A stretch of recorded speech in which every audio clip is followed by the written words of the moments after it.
Europe की कहानी recorded history से बहुत पहले शुरू होती है। यह महाद्वीप शुरुआती इंसानों के निशान अपने ऊपर रखता है। फ्रांस और स्पेन में केव पेंटिंग्स उनकी क्रिएटिविटी और इंजेन्यूटी की तरफ इशारा करते हैं। प्राचीन ग्रीस फिलॉसफी, डेमोक्रेसी और आर्ट का बीकन बनकर उभरा। सोक्रेटिस और प्लेटो जैसे विचारकों ने वेस्टर्न थॉट की नींव रखी। रोमन एम्पायर अपनी सैन्य शक्ति और सोफिस्टिकेटेड लीगल सिस्टम के साथ यूरोप की लैंग्वेजेस, लॉज और कल्चर पर एक अमिट छाप छोड़ गया। 5वीं शताब्दी ईस्वी में रोमन एम्पायर का कोलैप्स होना मिडिल एजेस की शुरुआत का प्रतीक था। इस समय में क्रिश्चियनिटी का उदय यूरोप में एक यूनिफाइंग फोर्स के रूप में हुआ। हालांकि यह पॉलिटिकल फ्रैगमेंटेशन और लगातार युद्ध का भी समय था। बाइजेंटीन एम्पायर, जिसका केंद्र कॉन्स्टेंटिनोपल था, ने पूर्व में रोमन विरासत को काफी हद तक संरक्षित रखा। रोमन एम्पायर, जो एक छोटे से सिटी स्टेट से उभरा था, यूरोप के एक बड़े हिस्से पर डोमिनेट करने लगा। उसकी लीजन्स ने ब्रिटिश आइल्स से मिडिल ईस्ट तक चढ़ाई की और रोमन लॉ और इंजीनियरिंग को स्प्रेड किया। हालांकि इस विशाल साम्राज्य को आंतरिक प्रेशर्स और बाहरी थ्रेट्स का सामना करना पड़ा। बार्बेरियन ट्राइब्स विभिन्न कारणों से ड्रिवन रोमन क्षेत्र में माइग्रेट कर गए। वेस्टर्न रोमन एम्पायर 476 एडी में क्रम्बल हो गया, जो यूरोपियन हिस्ट्री में एक टर्निंग पॉइंट था। इस घटना ने मिडिल एजेस की शुरुआत की, जो प्रोफाउंड चेंज और अपहीवल का दौर था। फिर भी रोमन विरासत लैंग्वेज, लॉ और कल्चर में जीवित रही। इसका प्रभाव आज भी आधुनिक यूरोपियन सोसाइटीज में महसूस किया जा सकता है। मिडिल एजेस बड़े कॉन्ट्रास्ट का समय था। कैथोलिक चर्च अपने मॉनेस्टरीज और कैथीड्रल्स के साथ यूरोपियन लाइफ में एक डोमिनेंट फोर्स बन गई। फ्यूडलिज्म, जो सोशल हायरार्की और लैंड ओनरशिप का एक सिस्टम था, ने मेडिवल सोसाइटी को आकार दिया। नाइट्स, कासल्स और शिवलरी ने इमेजिनेशन को कैप्चर कर लिया। हालांकि अधिकांश लोगों के लिए जीवन हार्श और छोटा था। ब्लैक डेथ, एक विनाशकारी पैंडेमिक, 14वीं शताब्दी में पूरे यूरोप में फैल गई।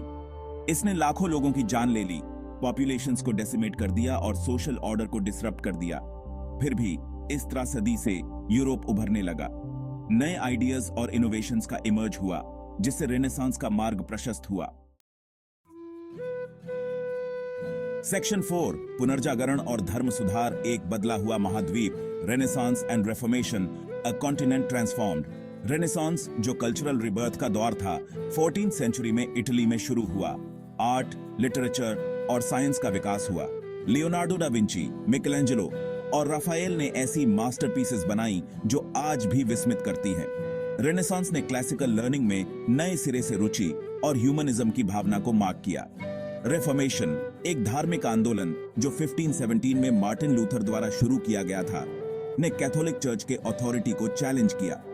इससे प्रोटेस्टेंटिज्म का उदय हुआ और एक सदी तक रिलीजियस वॉर्स चलते रहे। प्रिंटिंग प्रेस, जिसका इन्वेंशन 1440 के आसपास हुआ, ने नए आइडियाज को स्प्रेड करने और रेनेसांस और रेफॉर्मेशन दोनों को फ्यूल करने में महत्वपूर्ण भूमिका निभाई।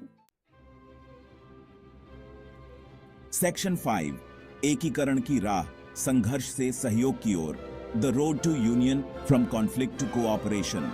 18th सेंचुरी में एनलाइटनमेंट आया, एक ऐसा इंटेलेक्चुअल मूवमेंट जिसमें रीजन और इंडिविजुअल राइट्स पर एम्फसाइज किया गया।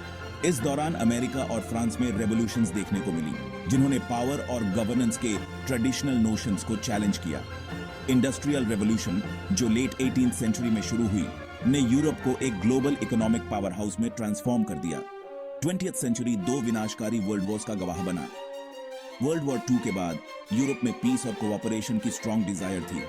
इसी डिजायर की वजह से 1951 में European coal and steel community का फॉर्मेशन हुआ, जो यूरोपियन यूनियन का प्रीकर्सर था।